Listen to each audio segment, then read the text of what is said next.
नमस्कार मेरे प्रिय श्रोताओं। आज मैं आप सबको डॉक्टर डी एस शुक्ला द्वारा लिखित एक कहानी अजागल घंटी सुनाने जा रही हूँ। ये कहानी आजकल की लड़कियों के लिए बहुत प्रेरणादायक है।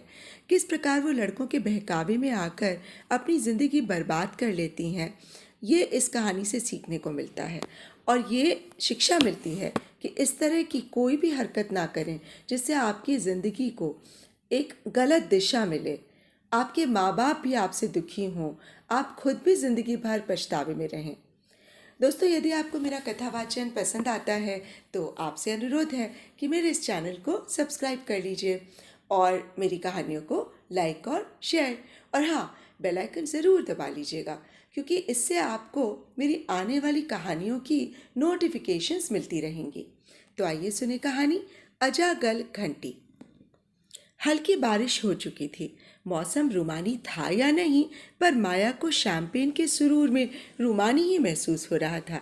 शलभ उससे सटकर बैठना चाहता था, पर वो कोई विघ्न नहीं चाहती थी। इसलिए उसने धीरे पर दृढ़ता से उसे दूर रहने का संकेत दिया। शलभ सिकुड़ कर बैठ गया। माया विंडो ग्लास पर सिर टिकाकर न देखते हुए भी सड़क देख रही थी। अचानक गाड़ी में जोर से ब्रेक लगा। माया झटके से सतर्क हो गई। एक 14-15 वर्ष की लड़की भागती हुई गाड़ी के सामने आ गई थी। ड्राइवर ने तत्काल ब्रेक न लगाया होता तो शायद लड़की पहिए के नीचे आ गई होती। भीड़ एकत्र हो गई। लोग ड्राइवर की तारीफ कर रहे थे। माया ने देखा कि दो लोग भीड़ को देखकर सड़क के किनारे ठिठक कर आपस में बात कर रहे थे। वो फौरन समझ गई कि वो लड़की उन्हीं दो लोगों से बचकर भाग रही थी और गाड़ी के नीचे आते आते बची। लड़की का इन लोगों से इतना भयभीत होने का कोई भयावह कारण होगा। उसे 15 साल पहले अपनी स्थिति याद आ गई कि वो भी ऐसे ही भाग रही थी जब उसे भी किसी महिला ने सहारा दिया। शलभ के मना करने के बावजूद उसने कार से उतरकर लड़की को उठाया। उठाने में ही लड़की ने उन आदमियों की ओर इशारा किया। माया ने धीरे से पूछा, क्या ये लोग तुम्हारा पीछा कर रहे हैं? लड़की सहानुभूति पाकर उससे लिपट गई और सुबकते हुए हामी में सिर हिलाया और बचाने की याचना करने लगी। माया ने उसे आश्वस्त कर कार में बैठने को कहा। कार में बैठते समय उसने उन दोनों लोगों को आग्नेय दृष्टि से घूरा। दोनों घबराकर पीछे लौट गए। शलभ के चेहरे से लग रहा था कि उसे इस तरह एक अनजान लड़की को गाड़ी में बैठाकर चल देना अच्छा नहीं लग रहा था। वो भी अपनी जगह सही था। नाबालिग अनजान लड़की कभी भी मुसीबत का कारण बन सकती थी। वो बोला, क्या हम इसे घर छोड़ेंगे? माया ने लड़की का सिर सहलाते हुए कहा, यदि इसका घर होता तो उसे इन बदमाशों से बचने के लिए सड़क पर नहीं भागना पड़ता। लड़की ने सुबकते हुए माया की बात पर हामी में सिर हिलाया। शलभ समझ नहीं पा रहा था कि माया बगैर पूछे ही सब कुछ कैसे जानती है, पर माया को उस लड़की में अपनी खुद की कहानी दोहराती हुई जान पड़ रही थी। वास्तव में शायद हर रोज़ न जाने कितनी ही जगह ये कहानी दोहराई जाती है, जिसमें नादान किशोरियों को घर से बहलाकर जिस्म फरोशी के धंधे में झोंक दिया जाता है। 15 साल पहले माया भाग्यशाली थी कि उसे शरण देने के लिए कोई भले दिल की महिला मिल गई थी। ऐसा नहीं कि माया जिस्म फरोशी से बच गई थी, नहीं, वास्तव में माया जिस्म फरोशी के ही धंधे में थी, मगर अपनी शर्तों पर। जिस्म का धंधा शायद आदम की संतानों के समय से ही चल पड़ा है। बदलते समय के अनुसार इसके नाम बदलते गए। वेश्या, नगरवधू, देवदासी, कॉल गर्ल और सबसे आधुनिक सोसाइटी गर्ल शब्दों से जाने जाने वाली ये बालाएं अब के कॉरपोरेट कल्चर का अभिन्न हिस्सा बनकर राजनीति और कॉरपोरेट जगत में स्टेटस सिंबल बन गई। परंतु पहले के शब्दों से जाने जाने वाली लड़कियों से आज की ये सोसाइटी गर्ल्स कहीं ज़्यादा स्वतंत्र थीं और अपनी मर्जी से काम करने में सक्षम हो गई थीं। माया भी ऐसी ही मुक्त नारी बन चुकी थी, जो केवल वीकेंड डेट्स पर ही जाती थी। बाकी वीकडेज में वो एक मल्टीनेशनल फर्म के अधेड़ मालिक की सेक्रेटरी थी। ये बात दीगर है कि कुछ वीकेंड्स उसे अपने मालिक के क्लाइंट्स के साथ बिताने पड़ते थे, परंतु इसमें उसे कोई आपत्ति नहीं होती। वो मानती थी कि वो इसी काम के लिए फर्म से सैलरी पाती थी। महीने में एक आध बार उसे अपने मालिक के साथ टूर पर भी जाना होता था। उसका मालिक कॉरपोरेट जगत में अपने मैनर्स और बिजनेस सेंस के अलावा सुंदर और ग्रेसफुल सेक्रेटरी के लिए जाना जाता था। बाकी बचे वीकेंड्स को माया अपनी मर्जी से गुजारती थी। ये उसकी प्राइवेट प्रैक्टिस थी। डेट पर जाने के लिए क्लाइंट भी वही तय करती थी और फीस ₹30,000 एडवांस लेना नहीं भूलती थी। हाई प्राइस टैग होने से वो ऐसी क्रीमी लेयर में मूव करती थी जहां स्कैंडल्स नहीं होते। ये था माया का अपनी शर्तों पर जीना। फार्म हाउस पहुंचकर शलभ ने एक बार फिर पूछा, ये लड़की कहाँ रुकेगी? माया ने उसके हाथ को आत्मीयता से दबाकर कहा, क्या तुम्हारा फार्म हाउस इतना छोटा है कि एक 5.5 फीट की लड़की नहीं रह सकती? ये हमारे साथ ही एंड रूम में रुक जाएगी। इस समय से अकेले नहीं छोड़ा जा सकता। शलभ माया को कभी ना नहीं कर पाता था, सो इस पर भी उसे राजी होना ही था। फार्म हाउस पहुंचकर लड़की कार से उतरकर जैसे ही चलने को हुई कि लड़खड़ा कर गिर पड़ी। शलभ ने आश्चर्य से पूछा, क्या हुआ? माया ने लड़की को सहारा देते हुए कहा, इसको चलने में तकलीफ हो रही है। माया समझ रही थी, पर शलभ को अचरज हो रहा था कि कुछ देर पहले तो ये लड़की इतनी तेज भाग रही थी, उसे एकाएक क्या हो गया कि इसे अब चलने के लिए भी सहारे की जरूरत पड़ रही है। फार्म हाउस के स्टूडियो अपार्टमेंट में माया लड़की को सीधे बाथरूम में ले गई। बाथटब में गर्म पानी भरकर उसने लड़की को कपड़ों समेत ही टब में बैठने को कहा। उसके बाद हैंगर में टंगे गाउन की ओर इशारा करते हुए बोली, सिकाई के बाद दर्द कम हो जाएगा, तब बाहर आना और निकलकर अच्छी तरह नहाकर ये गाउन पहन कर आना। लड़की पिछले कुछ दिनों में इतना कुछ देख चुकी थी कि उसे समझ नहीं आ रहा था कि वो किस पर विश्वास करे और किस पर ना करे। हर कोई पहले उससे बड़े प्यार से मिलता था, पर अंत में उसी देह लोलुपता और देह व्यापार में धकेलने का प्रयास करता था। गर्म पानी में बैठकर उसे बड़ी राहत महसूस हुई। जांघों के दर्द में राहत के साथ महसूस हो रहा था कि पिछले दिनों की सारी गंदगी भी धीरे धीरे दूर हो रही थी। शायद उसे नींद आ गई या जागते ही अपनी पुरानी खुशहाल जिंदगी का सपना देखने लगी। तराई के आंचल में नदी किनारे एक गांव, जिसे प्रकृति ने अपूर्व सौंदर्य प्रदान किया था, प्रदूषण रहित वातावरण के चलते सभी स्वस्थ और सुंदर थे। जमीन उपजाऊ थी, पर हर साल की बाढ़ की वजह से केवल एक फसल ही हो पाती थी। बाढ़ में मवेशियों का नुकसान होता था। कुल मिलाकर गांव में गरीबी का स्थायी प्रवास था। थोड़ी बड़ी होने पर रधिया को समझ आना शुरू हुआ कि गरीबी क्या होती है। 2 भाई 4 बहनों का बड़ा परिवार, उसके पोषण की कठिनाई क्या होती है।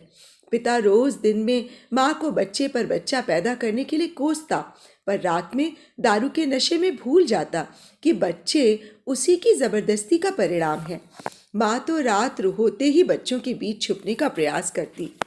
लड़कियां माँ के ज्यादा नजदीक होती हैं, माँ का दर्द व काम बटाने का प्रयास करती हैं, इसलिए वो भी बड़ी लड़की होने के नाते घर के कामों में माँ का हाथ बटाती, गाय के लिए घास काट लाती, छोटे भाई बहनों को संभालती।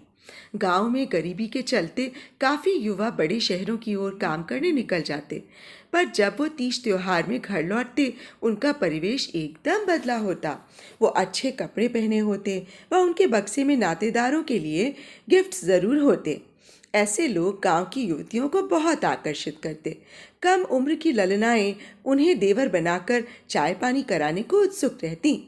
बदले में कुछ सुंदर भौजाइयाँ शहर के सस्ते कंगन, चमकीली टिकुली बिंदी और कुछ खास अंतरंग भाभियाँ लिपस्टिक और अधो वस्त्र पाकर निहाल होती। ऐसे ही एक 20-22 का पड़ोसी युवक, जो पिछले साल तक उसे नखफुसरी कहकर चिढ़ाता, चोटी खींचता, पर कोई गिफ्ट नहीं देता था, एकाएक उसके लिए गिफ्ट लाने लगा। दिन में एक बार उसकी माँ को चाची कहकर चाय की डिमांड करता। हालांकि माँ को भी गिफ्ट देने की कोशिश की, पर माँ ने सख्ती से मना कर दिया और रधिया को तो विशेष रूप से वर्जित किया कि वो कोई गिफ्ट ना ले। रधिया को चिढ़ होती, जब सभी को गिफ्ट लेने में कोई परहेज नहीं तो सिर्फ अम्मा ही काहे नाक चढ़ाई रहती हैं। चलो तुम्हें नहीं लेना तो ना लो, पर मुझे काहे मना करती हो? चाय क्या सेंत में पिला दे? चाय की पत्ती और चीनी क्या मुफ्त में आती है? और हद हो गई जब एक बार दिप्पू भैया शहर से अम्मा के लिए महकूवा चाय लाए।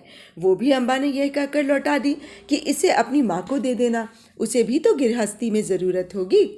तब से दिप्पू भैया ने घर आना कम कर दिया, पर जब भी रधिया को बाहर देखते तो ज़रूर रुककर बात करते।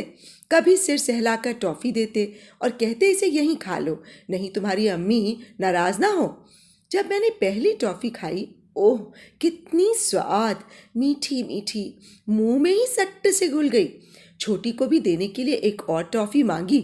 छोटी को मीठा बहुत पसंद है, पर भैया ने मुझे और टॉफ़ी देते हुए कहा, छोटी अभी छोटी है, जब बड़ी हो जाएगी तब उसके लिए भी टॉफ़ी लाऊंगा। फिर मेरा गाल सहलाते हुए बोले, छोटी हो सकता है माँ से बता दे तो तुम्हें टॉफ़ी मिलना बंद हो जाएगी। इसके बाद जब तक भैया गांव में रुके, मैं जानबूझकर 2-3 बार उनके सामने पढ़ने की कोशिश करती और हर बार भैया मेरे गाल सहलाकर मुझे टॉफ़ी दे देते। एक दिन उन्होंने मुझे अलग बुलाकर 2 टॉफ़ी दी और बताया कि वो वापस शहर जा रहे हैं। मैंने टॉफ़ी खाते हुए पूछा, कब आओगे? तो बोले, छुट्टी मिलने पर ही आ पाऊंगा, पर क्या तुम मुझे याद करोगी? मैंने हामी में सिर हिलाया। भैया ने कहा, अब की बार मैं तुम्हारे लिए चॉकलेट लाऊंगा, वो और स्वादिष्ट होती है। कहकर उन्होंने मुझे चिपटा लिया। मुझे अजीब लगा, क्योंकि अब तो बाबा भी मुझे ऐसे प्यार नहीं करते। हाँ, छोटी को ज़रूर गोद में बिठाते हैं। कुल मिलाकर मुझे अच्छा ही मालूम हुआ। भैया चले गए, पर मुझे उनकी याद आती थी। कभी कभी काम में गलती हो जाती तो माँ डांटती कि तुम्हारा ध्यान किधर है। मैं मन ही मन मुस्कुराती कि अगर बता दिया तो और डांटेंगी। अब मैं छोटी को 2-3 बार लिपटा कर प्यार जरूर करती, क्योंकि अब ये अच्छा लगने लगा था। एक दिन भोर ही मुझे ऐसा लगा कि कमरे की टूटी खिड़की से भैया मुझे देख रहे हैं। तभी माँ ने आवाज़ दी। भैया का चेहरा गायब हो गया। मुझे लगा जैसे मुझे भ्रम हुआ हो। सुबह जब गाय के लिए घास काटने गई तो भैया को खड़े पाया। मैं लपक कर उनके पास गई और पूछा, कब आए? मैंने आज भोर में ही तुम्हारा सपना देखा। भैया कंधा सहलाते हुए बोले, सपना नहीं, मैं स्वयं तुम्हें बताना चाहता था कि मैं वापस आ गया और तुम्हारे लिए चॉकलेट भी लाया हूँ। ये कहते हुए उन्होंने बड़े प्यार से मेरे मुंह में चॉकलेट रख दी और कहा, इसे धीरे धीरे चूसो, चॉकलेट के सामने टॉफ़ी का स्वाद कुछ नहीं। मैंने पूछा, शहर में इतनी अच्छी चीज़ें मिलती हैं, ऐसी हमारे गांव में क्यों नहीं मिलती? भैया ने कहा, अगर मिले भी तो खरीदेगा कौन? बहुत महंगी आती हैं। यहाँ गांव में तो 2 जून की रोटी का जुगाड़ भी मुश्किल है, वरना मुझे शहर जाने की क्या ज़रूरत है?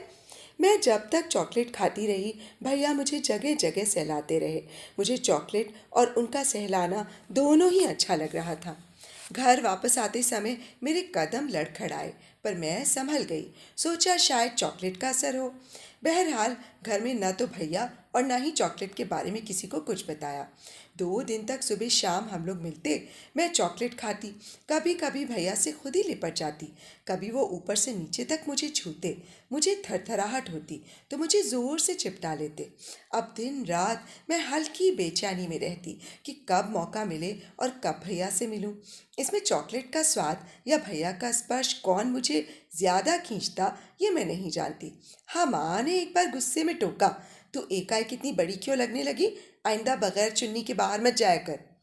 धीरे धीरे वो दीपू, जो कि शहर जाकर दीपक बन गया था, उसके स्पर्श और चॉकलेट के स्वाद का पागलपन इतना चढ़ गया कि जब घर के लोग सो गए तो वो अंधेरी रात में दीपक के कहने पर उससे मिलने चल दी। दीपक की चॉकलेट पर ध्यान न देकर मैं सीधे उससे लिपट गई। दीपक से लिपटते समय उसके मन में नशे और उन्माद से धुत अपने बाबा और माँ की छाया घूम रही थी।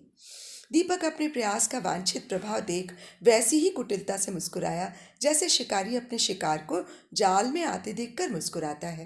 काश रधिया उस समय दीपक का चेहरा देख लेती तो शायद एक त्रासदी टल जाती, पर नहीं, मैं उसका चेहरा नहीं देख पाई और उसके आगे वो हुआ जो नहीं होना चाहिए।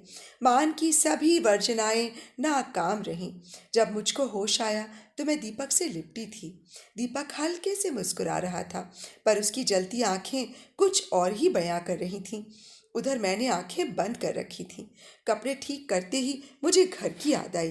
कहीं घर में कोई जग तो नहीं रहा होगा। एक अनजाने भय की लहर दौड़ी, पर अगले ही क्षण दीपक से बोली, अगर घर में सब ठीक रहा तो कल भी इसी जगह आ जाऊंगी, तुम तो आओगे ना? दीपक ने विजयी मुस्कान के साथ कहा, हाँ हाँ, क्यों नहीं। अगली शाम से ही माँ को पेट में शूल का दर्द उठा। बाबा उन्हें कस्बे के डॉक्टर को दिखाकर सुई लगवा लाए। माँ को आराम हो गया, पर रात होते होते फिर बड़ी तेज दर्द होने लगा। दर्द और दर्द के साथ उल्टी। माँ रात भर कराहती रही। मुझको बार बार माँ के पेट सेकने के लिए गर्म पानी देना और उल्टी की सफाई करनी पड़ी। आँख झपकाने का ही टाइम नहीं मिला तो दीपक से मिलने कैसे जाती। अगले दिन बाबा फिर माँ को कस्बे ले गए। अब की माँ को सुई लगाने के अलावा बोतल भी चढ़ाई गई। मैं दिन में भी दीपक से नहीं मिल पाई, क्योंकि छोटे भाई बहन और सारे घर का जिम्मा मेरे ही ऊपर था। बड़ी खीज और बेचैनी हो रही थी। पता नहीं चॉकलेट ना मिलने या दीपक से ना मिल पाने में कौन सी चीज़ मुझे ज़्यादा बेचैन कर रही थी। फिर एकाएक दीपक का चेहरा खिड़की से दिखा। उसे माँ की बीमारी का पता चल चुका था। 3-4 चॉकलेट देकर बोला, मुझे कुछ दिन के लिए शहर जाना होगा। मालिक ने अगर हाँ की तो अगली बार तुझे भी साथ ले चलूँगा। मैंने झपट कर उसके हाथ से चॉकलेट ले ली और खाने लगी। ये देख दीपक कुटिलता से मुस्कुराया। चॉकलेट खाने से उसकी बेचैनी कुछ कम हुई तो दीपक की शहर ले जाने की बात ध्यान आई। मुंह बनाकर मैंने सोचा, हाँ, बगैर अम्मा बाबा के शहर कौन जाएगा। माँ शाम को घर लौटी। दर्द तो नहीं था, पर कमज़ोरी अलबत्ता बहुत थी। मैंने माँ को चावल का मार और उसमें नमक चीनी नींबू डालकर कई बार दिया। एक बार माँ मेरा सिर सहलाकर बोली, मेरी बिटिया कितनी अच्छी है, कितनी सेवा करती है, भगवान तुझे खुश रखे। जब तू चली जाएगी तो मैं कैसे रहूँगी। मुझे दीपक की शहर जाने वाली बात फिर याद आ गई। मैंने माँ से हंसते हुए कहा, मैं तुझे छोड़कर कहीं नहीं जाने वाली।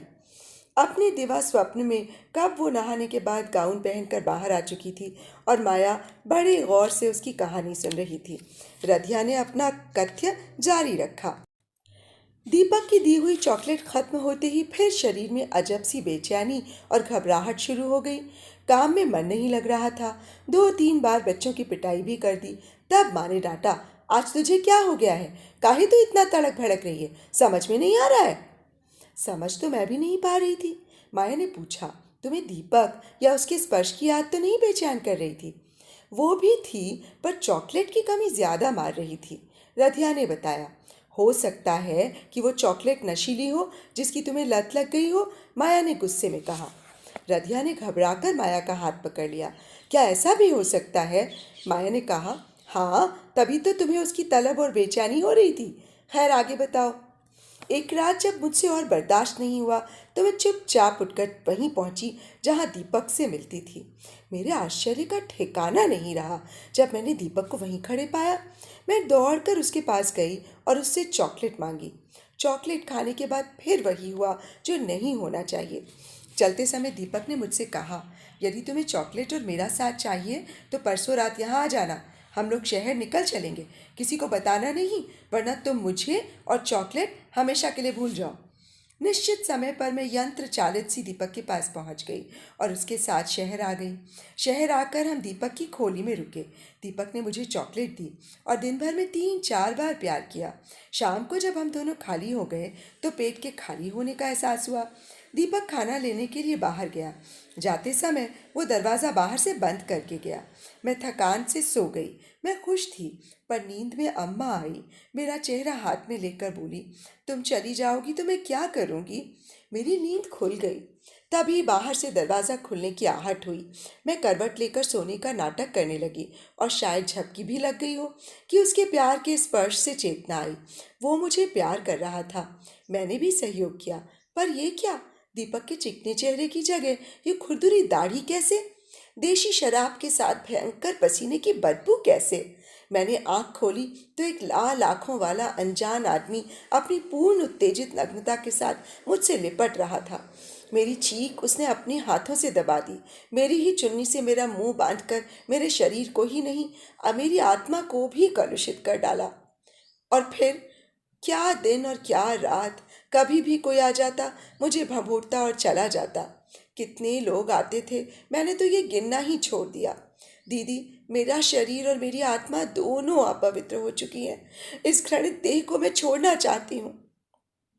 ये कहकर वो तेजी से उठी और बाथरूम के पर्दे को अपनी गर्दन में लपेट कर झूल कर फांसी लगाने की कोशिश की। डिजाइनर पेलमेट में इतनी सामर्थ्य कहाँ जो एक स्वस्थ किशोरी का भार सह सके। पर्दा में पेलमेट फिक्सिंग के साथ भर भरा कर गिर गया। इस बार तो रधिया बच गई, पर अगर उसे सबक नहीं दिया गया तो ये प्रयास वो फिर कर सकती है, और तब शायद वो आज की तरह असफल ना हो। इस दृढ़ निश्चय के साथ माया उठी, उसे पर्दे से अलग किया, दोनों हाथों से उसके बाल पकड़कर तेजी से झकझोरते हुए पूछा, तू वाकई मरना चाहती है? आंसू भरी आंखों से उसने हाँ में सिर हिलाया। उसे बाल खींचे जाने का दर्द महसूस नहीं हो रहा था। माया उसे बाल से ही खींचते हुए बाथरूम में ले गई और टब के पानी में उसका सिर दबा दिया। थोड़ी ही देर में रधिया फड़फड़ाने लगी। तब माया ने उसे छोड़ा, उसका चेहरा अपनी ओर करके कहा, देखा मरना कितना कष्टप्रद होता है। ये कहकर उसने रधिया को सीने से लगा लिया और प्यार से उसका सिर सहलाते हुए बोली, जिंदगी भगवान की दी हुई है, इसे ऐसे खत्म मत करो। क्या तुम मानती हो कि दुनिया में तुम ही एक लड़की हो जो दूषित हुई हो? तुमने पंचकन्याओं का नाम तो सुना होगा। रधिया ने हामी में सिर हिलाया। यदि उन्होंने भी तुम्हारी तरह ही आत्महत्या कर ली होती तो आज प्रातः स्मरणीय कैसे होती? माया ने कहा, पर वे तो देवी थी दीदी। नहीं, देवी वो तब बनी जब उन्होंने अपने ऊपर हुए अत्याचार को अपना दोष या दूषण नहीं माना, बल्कि डट कर परिस्थितियों का सामना किया। उन्होंने समाज में ये सिद्ध किया कि दोषी वो नहीं थी, दोषी थे उन पर अत्याचार करने वाले। क्या तुम्हें नहीं मालूम कि दुर्योधन जयद्रथ का क्या हश्र हुआ? देवराज होते हुए भी इंद्र की पूजा नहीं होती। श्राप मुक्ति से पहले उसकी ऐसी दुर्गति हुई कि वो किसी को मुंह भी नहीं दिखा सकता था। फिर माया ने रधिया की ठुड्डी ऊपर करते हुए कहा, जब ये स्त्रियां अपवित्र नहीं हुई तो तुम कैसे अपने को अपवित्र मान रही हो? रधिया की आंखों में आंसू थे, पर इतना समझाने के बाद भी वो आश्वस्त नहीं थी। तब माया ने दोनों कंधों को मजबूती से पकड़कर निर्णायक ब्रह्मास्त्र छोड़ा। तुम्हें आज जहाँ दर्द हो रहा है वही तुम्हारी सबसे बड़ी शक्ति है। पुरुष शारीरिक रूप से शक्तिशाली है, हिंस्र है, पर क्या तुम जानती हो कि बकरी ही बाघ की सबसे बड़ी कमजोरी होती है? कुमाऊं की कहावत है कि बकरी की गले की घंटी सुनकर बाघ स्वाद कातर होकर खींचा चला आता है। जहां घात में बैठा शिकारी उसे निशाना बना देता है या पिंजरे में कैद कर लेता है, इसी प्रकार पुरुष भी यौन कातर होता है। इस योनि कामी पुरुष को नारी बड़े आसानी से अपने वश में कर रिंग मास्टर की भांति नचा सकती है। रधिया सहानुभूति पाकर थोड़ा आश्वस्त हुई थी, परंतु माया की इतनी बेलाग बात सुनकर एक बार फिर सहम कर अपने में सिमट गई। एक बार फिर उसे वही जुगुप्सा का एहसास हुआ जो उसने पहली बार तार तार होने पर महसूस की थी। पर यह अनुभूति मानसिक थी, शारीरिक नहीं। उसे लगा कि इस बार माया उसके मानस को विकृत करना चाहती है। माया ने बहुत दुनिया देख ली थी। वो चेहरे के भावों को खुली किताब की भांति पढ़ सकती थी। वो समझ गई कि उसके शब्दों ने वांछित असर कर दिया था। बगैर शॉक ट्रीटमेंट के रधिया के मस्तिष्क को दुनिया की वास्तविकता समझाना असंभव था। उसने रधिया के सिर पर हाथ फेरते हुए कहा, डरो नहीं, दुनिया तुम्हारे बचपन के सपनों से बहुत अलग है। ये सपने कहानियों की राजकुमारियों के लिए सच हो सकते हैं, यौवन की दहलीज पर खड़ी अकेली सुंदर किशोरी के लिए नहीं। तुम जिस त्रासदी से गुजरी हो उससे मैं भी गुजर चुकी हूँ, और तुम्हारी तरह मुझे भी एक भुक्तभोगी महिला मिली जिसने मुझे अपने पैरों पर खड़े होने का संबल दिया। वीकेंड पर वापस लौटते समय शलभ ने नोटिस किया कि रधिया की लंबाई पहले से कहीं ज्यादा लग रही थी। अब उसके चेहरे पर लाचारी बिल्कुल नहीं थी, एक अजब सी शालीनता थी। क्यों न हो, माया ने उसका ब्रेन वॉश जो कर दिया था। माया ने उसे बताया कि 15 वर्ष पहले उसे भी एक महिला ने सहारा दिया जो कोठे पर धंधा करती थी।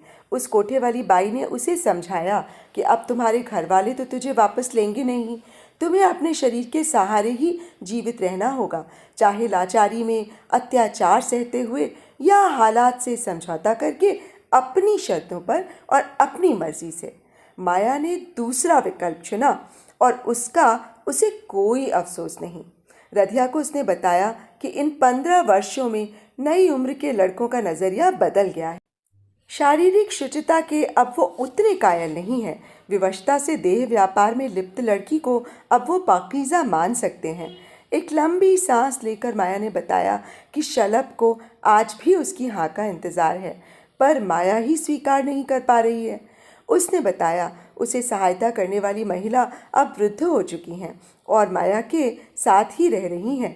रधिया को यकीन नहीं हो रहा था कि उसके साथ जो कुछ हुआ वो एक अपवाद न होकर बहुत आम था। इसका मतलब तमाम किशोरियां इसी तरह नारकीय जीवन जीने के लिए बाध्य होती हैं। माया की तरह उसकी भी किस्मत अच्छी है कि उसे सहारा देने वाली एक सहृदय महिला मिल गई। उसे लगने लगा कि वो कितनी भाग्यवान है। धीरे धीरे उसके आंसू सूख गए। उसको अपने अंदर शक्ति का एहसास हुआ। वो उठ खड़ी हुई। फिर एकाएक वो माया के पैरों पर झुक गई। कृतज्ञता व्यक्त करने के बाद जब वो फिर खड़ी हुई तो माया को लगा कि अब वो पहले वाली रधिया नहीं थी। अब उसके चेहरे पर दयनीयता के स्थान पर आत्मविश्वास की आभा थी। माया का प्रयास सफल था। तो अभी आप सुन रहे थे डॉक्टर DS शुक्ला द्वारा लिखित एक कहानी अजागल घंटी। ये कहानी और मेरा वाचन आप सबको कैसा लगा मुझे कमेंट बॉक्स में अवश्य बताइएगा। तो अब मुझे इजाज़त दीजिए फिर से एक नई कहानी के साथ आप सबके सम्मुख उपस्थित होने के लिए। नमस्कार।